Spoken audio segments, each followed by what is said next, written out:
Mana superangal daw na sindandaman sa hodiya. Sinabihan naman sinda ni Jesus an pag-iriba, an gayak pasabitan niya. Olay ni Jesus na poon sa to ngayang gigiyawon. Sila sarong sa kong kampon da sa iyo kong pakuaon.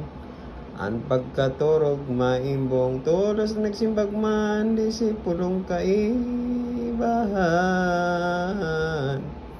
Maestro kong turog lamang sukat daw na maumayan, sakit na namamatean.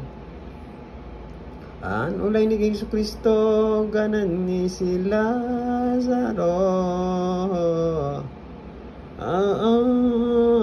Nyanda kulang ugma ko taladudugang totoo. An paniwala nindo kaya nga nindigdigin niyo Jesus na namumutan.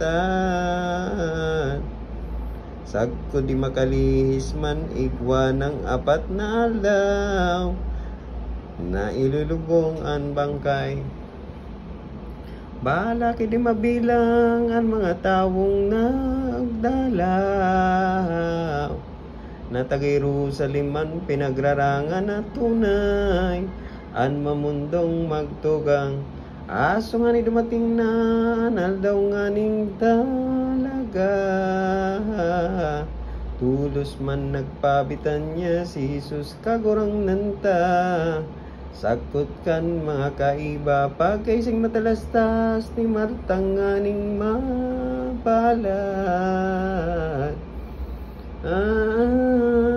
Suminabat sa Mesiya nagtatangis nag-iyak, sa kamundoan na labat. Ulay niya iniho maestrang kagurangan ko.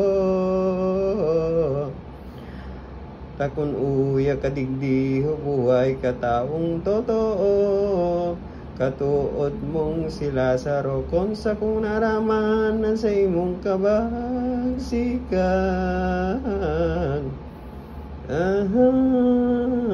Simbag ni Jesus na mahal, iyan sa imong inulay, iyukoan kaugmahan. Dahil masalang totoo, mabubuhay ang tugang mo. Ang simbag ni Martang iyo, kung matapos na ang mundo, na paghukuman na